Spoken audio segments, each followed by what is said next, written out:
Bonjour à tous, j'espère que vous avez passé une agréable semaine sous la chaleur. J'ai intitulé cette prédication « Qui écouter ?» Point d'interrogation. Qui écouter ? Nous avons commencé la semaine dernière une série sur le livre de la sagesse des Proverbes, qui se trouve, si vous le cherchez, juste après les psaumes. Les psaumes sont assez faciles à trouver, c'est un livre de l'Ancien Testament assez conséquent. Parfois, quand on ouvre la Bible dans le milieu, on tombe dessus. Si vous tombez sur le livre des psaumes, le livre des Proverbes est facile à trouver, c'est le suivant. Donc nous avons commencé une série sur le livre des Proverbes qui a pour but, objectif, d'enseigner aux hommes la sagesse, de les éduquer en vue d'être justes et de vivre selon le droit et la droiture. Ça vous rappelle sûrement le texte de la semaine dernière, puisque ce sont les premiers versets du livre des Proverbes sur lesquels Alex a prêché dimanche dernier. Nous verrons ensemble dans cette série les 9 premiers chapitres du livre des Proverbes, qui se composent ainsi, une introduction, vous l'avez eu dimanche dernier, une série de 12 discours dans lesquels un père s'adresse à ses fils et ses filles, ses enfants, ou alors, parce que c'était aussi le terme utilisé en Israël pour un maître envers ses disciples, il les appelait mes fils. Nous étudierons ces 12 discours, et enfin, à la fin du chapitre 9, nous aurons la conclusion de ces discours. Voilà ce que nous allons suivre ensemble. Alors vous vous dites, mais les vacances approchent. Et oui, nous couperons les discours en deux, parce que c'est possible de le faire dans la structure. Et donc, nous le ferons, nous aurons les vacances d'été, et nous reprendrons la suite des discours à la rentrée en septembre. Qui écouter ? Voilà un refrain qui va revenir régulièrement tout au long de la prédication, avec plusieurs types de catégories de personnes que nous pouvons écouter. Ça pose une vraie question, car tout au long de notre vie, nous écoutons toutes sortes de personnes. Quand on est tout petit, en général, on écoute ses parents qui nous disent « Attention, ne fais pas ceci » ou alors « Va faire cela ». Puis quand on grandit, on commence peut-être à écouter les copains et les copines de l'école. Et puis quand on grandit encore, on se met à écouter des personnes importantes. On lit des livres qui nous questionnent sur notre vie. D'autres vont peut-être écouter des personnes sur les réseaux sociaux, ces fameux influenceurs, etc., etc. Tout au long de notre vie, nous écoutons toutes sortes de personnes. Qui écouter ? Le texte de ce matin nous invite à considérer 3 catégories de personnes qui s'adressent à nous. La première catégorie, ce sont les parents. La deuxième catégorie, ce sont les influenceurs, mais pas ceux des réseaux sociaux. Et la troisième catégorie, c'est la sagesse. Qui écouter ? Lisons ensemble, dans le premier chapitre du livre des Proverbes, les versets 8 et les versets 9. Proverbe 1, versets 8 et 9. Mon fils, sois attentif à l'éducation que tu reçois de ton père et ne néglige pas l'instruction de ta mère, car elles seront comme une belle couronne sur ta tête et comme des colliers à ton cou. On va déjà faire une pause ici. Le père, la mère, mon fils, dit l'auteur. Nous parlons ici des enfants et des parents. Et cela nous rappelle que c'est premièrement dans le cadre de la famille que l'enfant acquiert la sagesse. C'est un cadre important, nécessaire, vital même, car c'est là qu'on pose les bases de la vie. Ça c'est bien, ça c'est moins bien. Ça, c'est mal. Ce sont les parents qui les posent.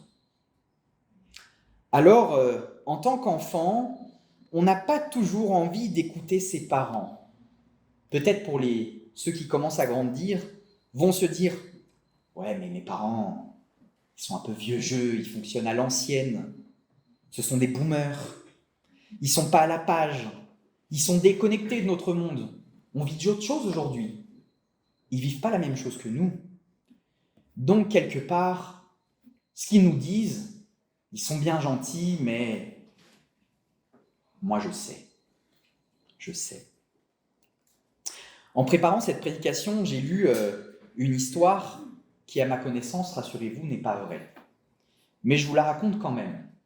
C'est l'histoire d'une petite fille qui va avec son grand-père au zoo pour voir les animaux. Et à un moment donné, il s'approche de la cage des fauves, des lions. Sauf que la fille est vraiment toute petite. Elle arrive à se glisser entre les barreaux. Et elle rentre dans la cage. Son grand-père, qui bien entendu est plus grand, lui ne peut pas rentrer avec elle. Et donc il lui fait des signes. « Viens, reste pas là-dedans, c'est dangereux. » Et la petite fille de se retourner avec un air un peu de défi. Moi, je fais ma vie quelque part. Arrive ce qui doit arriver. Cette petite fille est déchiquetée sous les yeux médusés de son grand-père. Qui écoutait? Peut-être n'aurait dû-elle pas faire preuve d'orgueil et d'écouter son grand-père qui la mettait en garde. Elle a voulu tenter sa propre expérience. Voilà la suite de ce qui lui est arrivé. Dans notre société aujourd'hui, surtout occidentale, on entend parler d'un certain terme que vous avez probablement entendu, la cancel culture, ce qui consiste pour certains à refuser l'histoire ancienne, j'exagère un peu les traits volontairement, à déboulonner des statues de l'histoire, etc., sous couvert que l'histoire n'est pas toujours belle, elle n'est pas toujours bonne, et donc il faut s'affranchir des mauvais souvenirs, comme s'il fallait oublier quelque part la Shoah, ou alors l'esclavage des personnes africaines. La cancel culture. George Santayana, un philosophe d'Harvard, avait écrit ceci. « Ceux qui ne peuvent se rappeler le passé sont condamnés à le répéter. » Ce que Churchill plus tard avait paraphrasé en disant « Les nations qui ne sont pas capables de se souvenir de leur histoire sont condamnées à la répéter » en parlant de la guerre. Non, notre histoire est nécessaire. Et l'histoire de ceux qui nous ont précédés est nécessaire aussi pour nous faire grandir, pour nous faire cheminer. Ils savent des choses que l'on croit savoir, mais qu'on ne sait pas. Et cela nécessite des échanges intergénérationnels. Ils sont importants. Même quand on n'a pas vécu à la même époque, même quand il peut y avoir un décalage, l'histoire, le vécu des autres est une source de richesse pour tous. Et d'ailleurs, ces conseils, nous dit le sage, apportent honneur et beauté morale à celui qui les écoute, mais pas seulement à celui qui les met en pratique. Parce qu'on peut entendre de bonnes choses.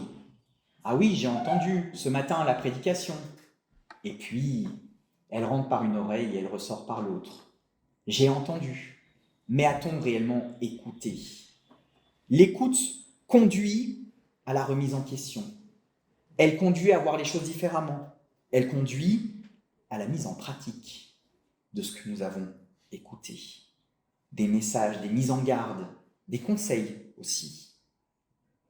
Alors, à première vue, on pourrait croire que ce texte, ces 2 versets, s'adressent uniquement aux enfants, où les parents sont bien contents de dire « Tiens, regarde, la parole dit que tu dois m'écouter. » Mais elle s'adresse aussi aux parents. Elle s'adresse à tous les croyants adultes, car les croyants adultes restent aussi des enfants pour Dieu le Père. Nous sommes des enfants adoptés en Jésus-Christ, je vous le rappelle. la relation d'enfant de Dieu avec notre Père céleste est pointée. Dieu le Père nous instruit, Dieu le Père nous enseigne, Dieu le Père nous donne des conseils, Dieu le Père nous met en garde.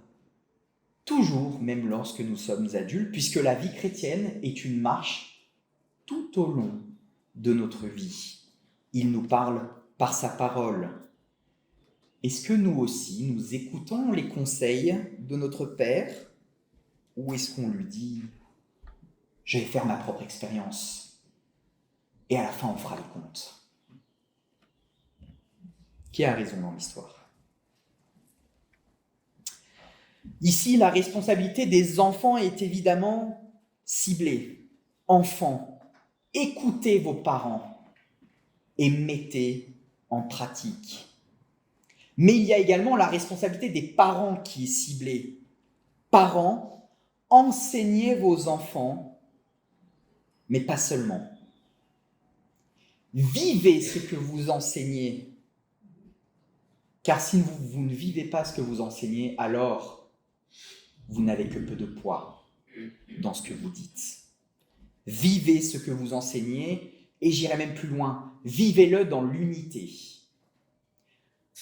Tous les enfants n'ont pas la chance de grandir avec leurs parents.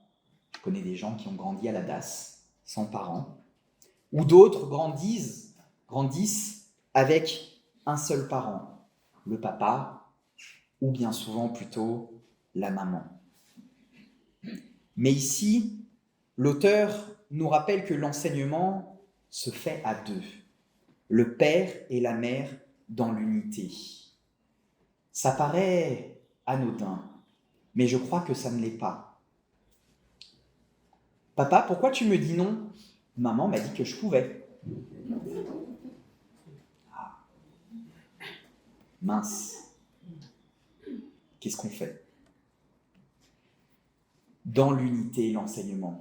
Parents, mettez-vous d'accord sur ce que vous enseignez à vos enfants pour que vous soyez unis. Si papa t'a dit non ou si maman t'a dit non, alors c'est non, tout simplement. Vous connaissez les enfants et le fait qu'ils soient un peu malins pour amadouer le parent entre guillemets le plus faible, pour s'attirer ses bonnes grâces, et puis une fois qu'il a craqué, débrouillez-vous papa, maman entre eux. L'un de vous m'a dit oui. Soyez unis pour ne pas vous retrouver dans ces situations qui peuvent parfois causer des soucis dans le couple. Que disait l'apôtre Paul en Éphésiens 6,4 ? Vous, pères, n'exaspérez pas vos enfants. L'éducation ne se fait pas dans la force, mais élevez-les en les éduquant et en les conseillant d'une manière conforme, pas à votre volonté, conforme à la volonté du Seigneur. Qui écouter? Qui écouter? Peut-être préférons-nous écouter les influenceurs. Lisons la suite. Proverbe 1, verset 10, et je vais aller jusqu'au verset 19. Mon fils, si des gens malfaisants veulent t'entraîner, ne leur cède pas.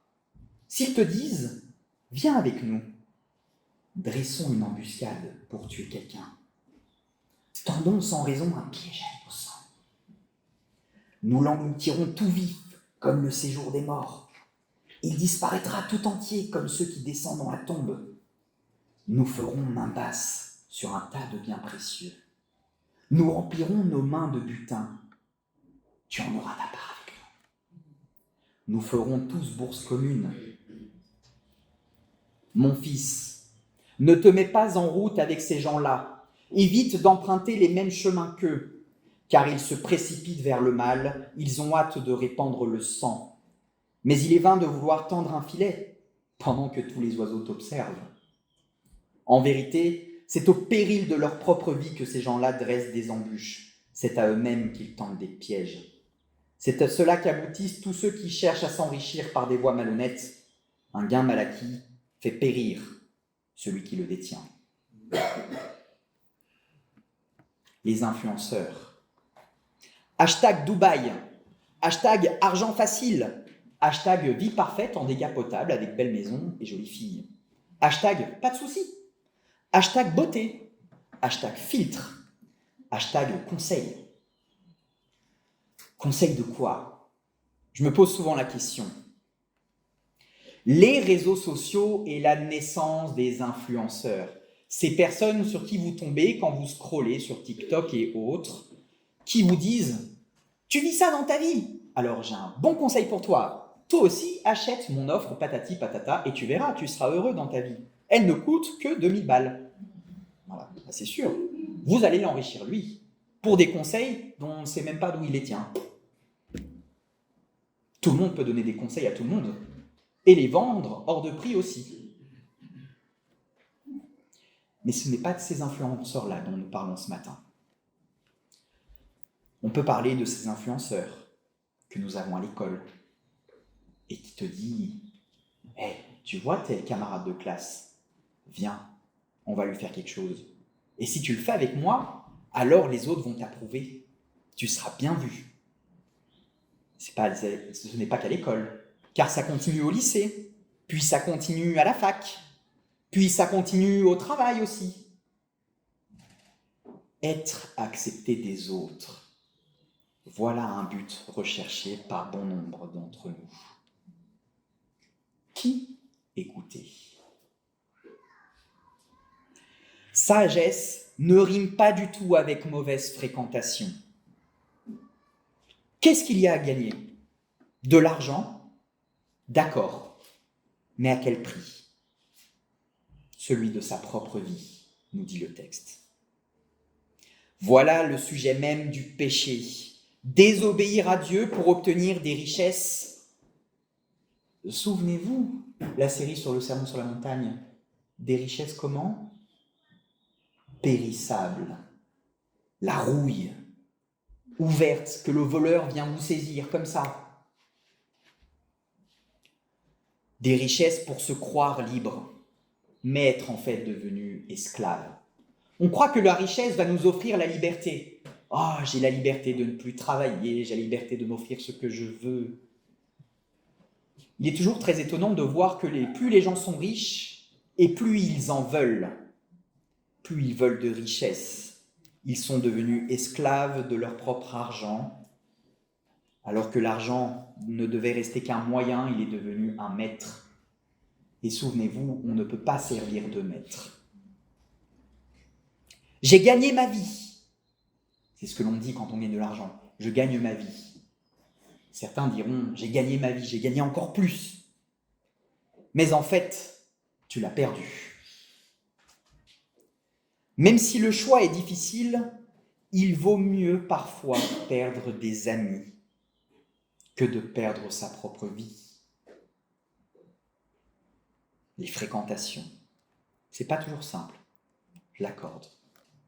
Et parfois, il faut se poser les questions. Est-ce que cette relation a une bonne influence sur moi?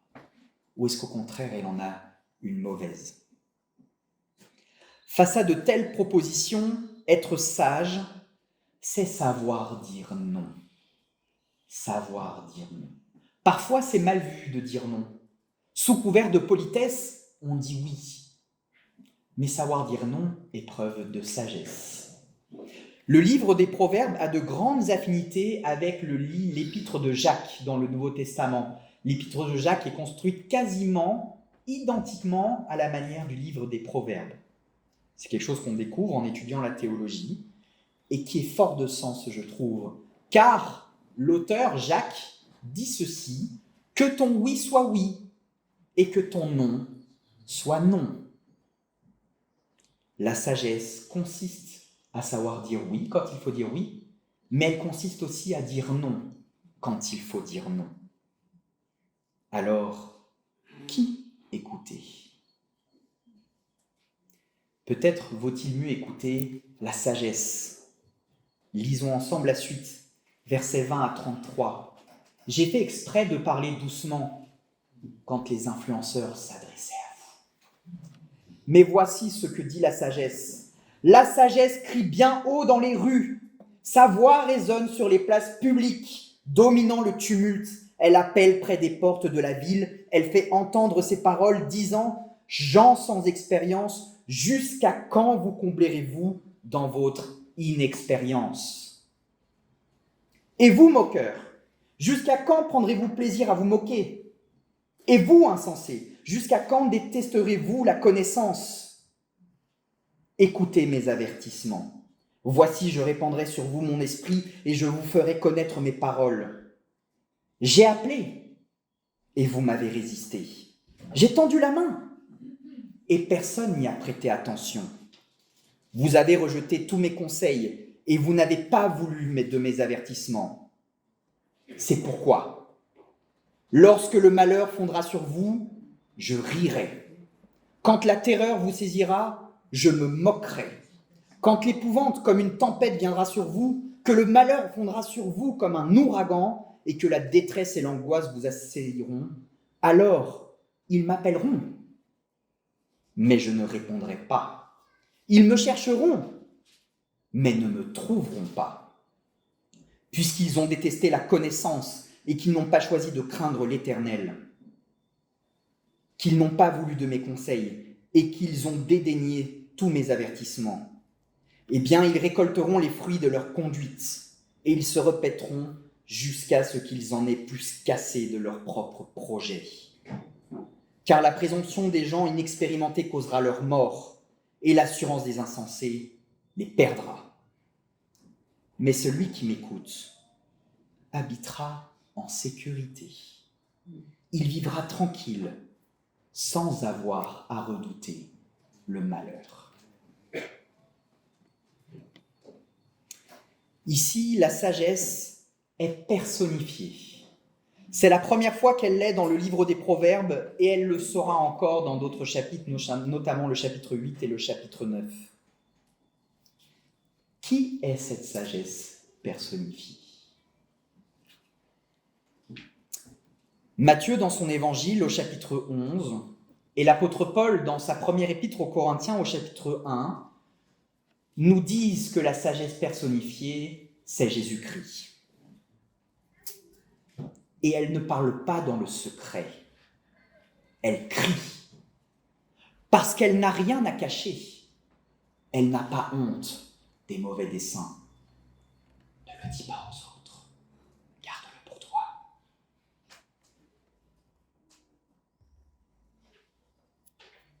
Lorsque nous présentons cette sagesse au monde,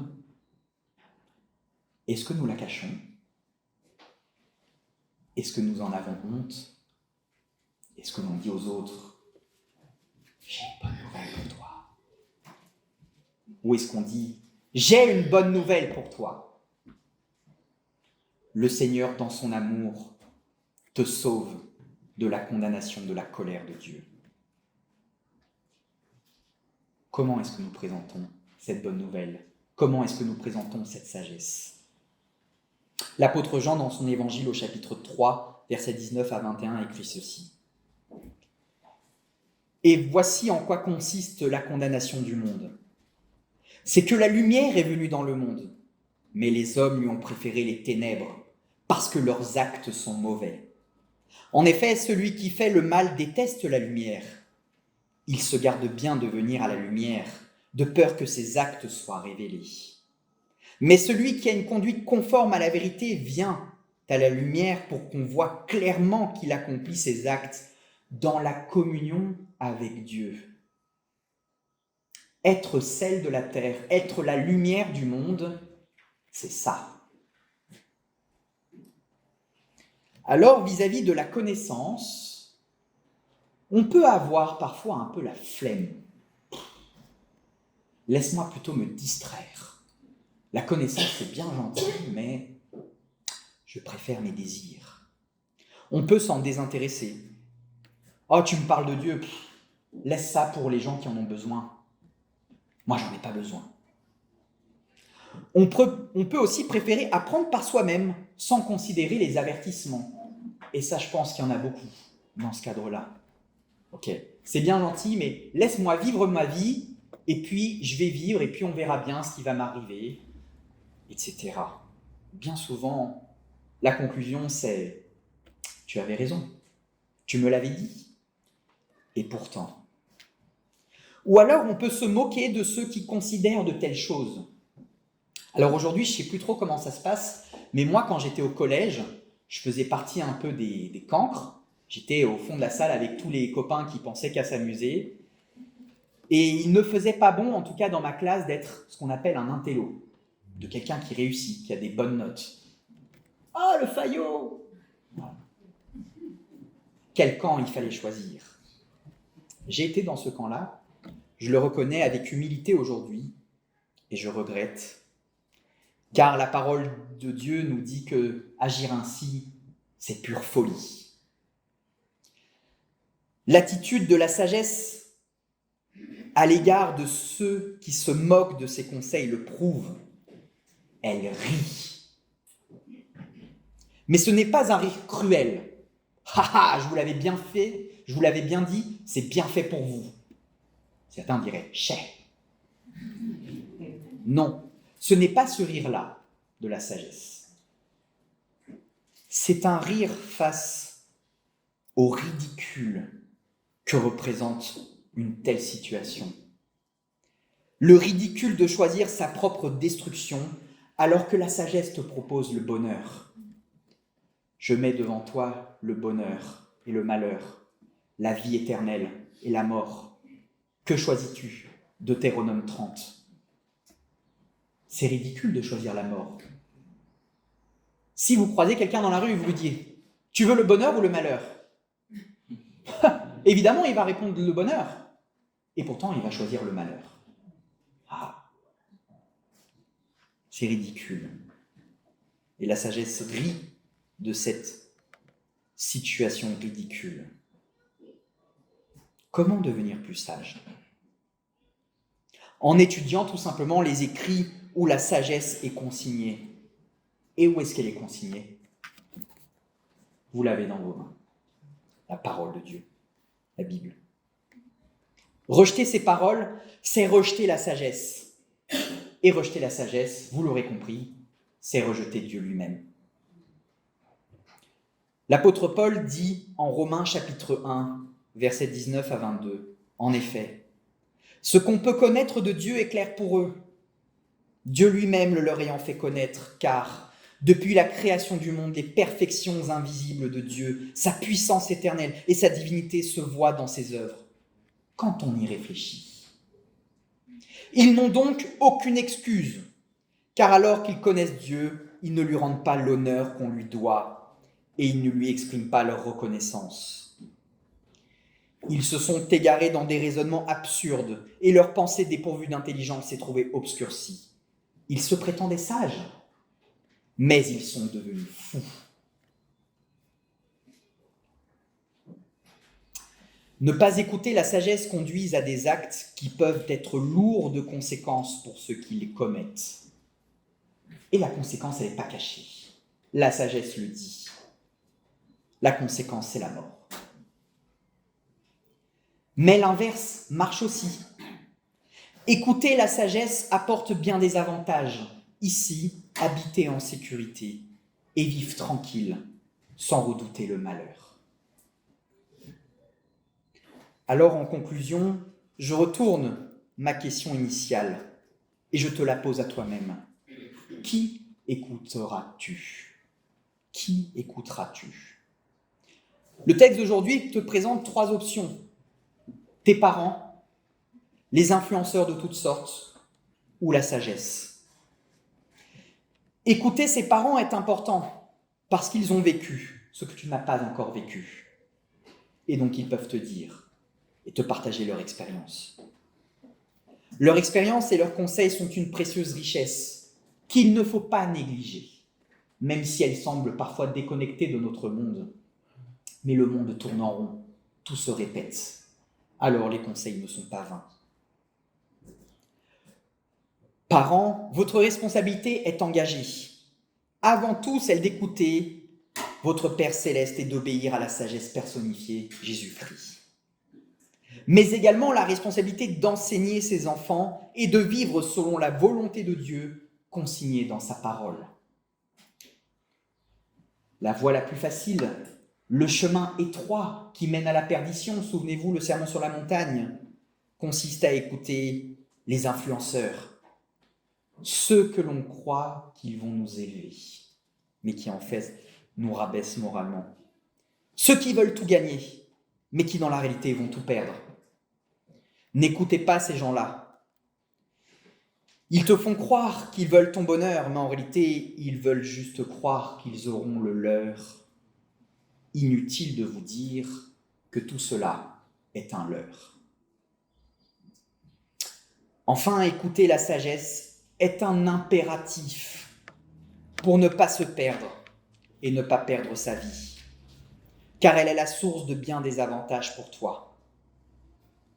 Acquérir la sagesse, c'est aussi la partager à ceux qui en manquent. Sans orgueil, attention, il ne s'agit pas de dire « moi je sais et toi tu ne sais rien ».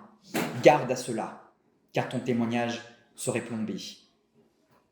Mais dans l'amour, dans la considération de l'autre, dans le conseil bienveillant pour faire grandir, et aussi en acceptant soi-même de recevoir des conseils de l'autre, dans l'humilité. Ta responsabilité est engagée. Refuser d'écouter n'est pas sans conséquence sur ta vie d'aujourd'hui, mais elle n'est pas sans conséquence sur ta vie de demain. Alors je conclus avec cette question. Qui choisis-tu d'écouter ? Amen.